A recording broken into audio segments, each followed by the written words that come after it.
अगर आपने Chennai super Kings का रोड 2026 वाला इवेंट नहीं देखा तो मेरा आप सबसे सवाल है कि क्यों नहीं देखा। बोलो बोलो, टेल। आईपीएल शुरू होने में बस कुछ ही दिन बाकी हैं। 2 वीकेंड आप लोगों के सूखे सूखे चले गए, लेकिन अब अगले 2.5 महीने तक पूरा जुगाड़ हो गया दोस्तों। आईपीएल के माध्यम से क्रिकेट का प्रबंध दोबारा किया गया है। वैसे भी क्रिकेट भाई चलते रहना चाहिए इस देश में। वर्ल्ड कप के बाद जब से क्रिकेट नहीं चल रहा था, मुझे देश दुनिया की अर्थव्यवस्था की चिंता हो गई थी, लेकिन अब आईपीएल वापस आ गया है तो ये चिंता वापस इस बात में बदल गई है कि इतनी सारी इंजरी के बावजूद आईपीएल टीमें अपनी प्लेइंग 11 कैसे बनाएंगी। खैर, हम सीएसके के रोड 2026 इवेंट को डिस्कस कर रहे थे और यहां पर धोनी फैंस को मजा आ गया, क्योंकि एक फेमस तमिल सिंगर ने धोनी को कहा कि आपसे एक बार रिटायरमेंट का पूछा गया था, आपने डेफिनेटली नॉट बोल दिया था।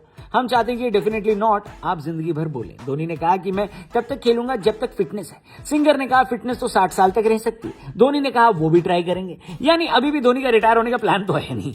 तो अगर आप धोनी के फैन हो तो ये बात सोचकर खुश हो रहे होगे कि भाई धोनी अभी कहीं नहीं जा रहे, और अगर ट्रोलर हो तो ये बात सोचकर खुश हो जाओ कि धोनी की रिटायरमेंट पर अभी और मीम बनाना बाकी है। लेकिन फिलहाल आज हम डिस्कस करने वाले हैं चेन्नई सुपर किंग्स का सीजन प्रीव्यू। तो शुरू करते हैं।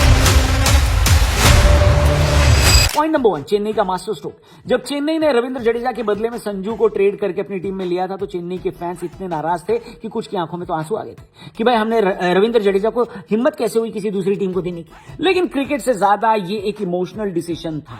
लेकिन अब आपको ये नाराजगी थोड़ी कम दिखेगी, क्योंकि जाहिर सी बात है संजू इस वक्त टीम इंडिया की सबसे हॉट प्रॉपर्टी है। जाहिर सी बात है कि संजू सैमसन इस वक्त टीम की यानी इंडियन T20 क्रिकेट की सबसे हॉट प्रॉपर्टी है। उनके पास प्लेयर ऑफ द टूर्नामेंट का अवार्ड है। उनके आने से चेन्नई की बैटिंग और ज्यादा एक्सप्लोसिव हो जाती है। यही नहीं, संजू की वजह से चेन्नई को धोनी का नियरेस्ट रिप्लेसमेंट भी मिल गया। मतलब मेरे हिसाब से धोनी का इससे बढ़िया रिप्लेसमेंट चेन्नई को मिल ही नहीं सकता था। तो क्रिकेट के हिसाब से चेन्नई के लिए एक बढ़िया डिसीजन है, लेकिन मेरे हिसाब से एक मार्केटिंग स्ट्रोक भी है, क्योंकि संजू की अगर आप फैन फॉलोइंग देख लें तो आपको समझ में नहीं आएगा कि ये किसी नए खिलाड़ी की फैन फॉलोइंग है, क्योंकि सोशल मीडिया पर लाइक कमेंट के मामले में संजू विराट कोहली और रोहित को टक्कर दे रहे हैं। संजू को टीम में लेकर पूरी केरल की फैन फॉलोइंग जनता को चेन्नई ने अपने पाले में ले लिया है। आप देखेंगे कि ब्रांड वैल्यू के लिहाज से भी चेन्नई को संजू के आने से बहुत फायदा होगा। अगर आप चेन्नई के फैन हैं तो आप कमेंट बॉक्स में बताइए कि आप भी अब रविंद्र जडेजा को मिस करेंगे या आपको अभी भी जडेजा चाहिए। जो भी हो आपकी राय कमेंट करके बताना। पॉइंट नंबर 2 की बात करते हैं, चेन्नई की गेंदबाजी।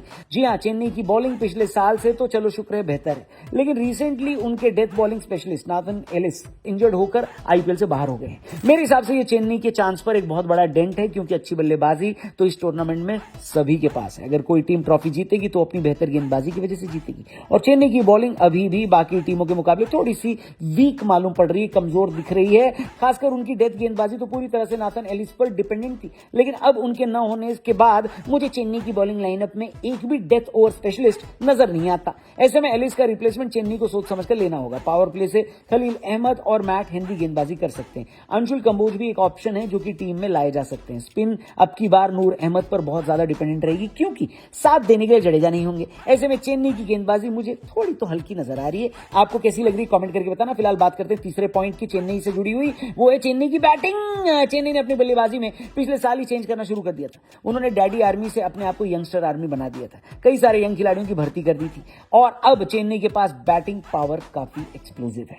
आप खुद ही देख लीजिए, अगर ओपनिंग आयुष मात्रे और संजू से करवाई जाए तो तीसरे नंबर पर ऋतुराज गायकवाड़ होंगे, चौथे पर डिवाल्ड ब्रेविस, पांचवें पर शिवम दुबे, छठे सातवें पर प्रशांत वीर और कार्तिक शर्मा, जिनको 14 करोड़ में खरीदा गया है, वो लोग भी हो सकते हैं, और 8वें नंबर पर महेंद्र सिंह धोनी होंगे। ये बैटिंग लाइनअप इतनी पावर पैक्ड है कि इसमें सरफराज खान, जो कि अच्छे फॉर्म में है, उनको भी जगह नहीं मिल रही है। तो पिछली बार चेन्नई की टीम जिसके लिए प्रॉब्लम पता है क्या थी, किसको खिलाया जाए।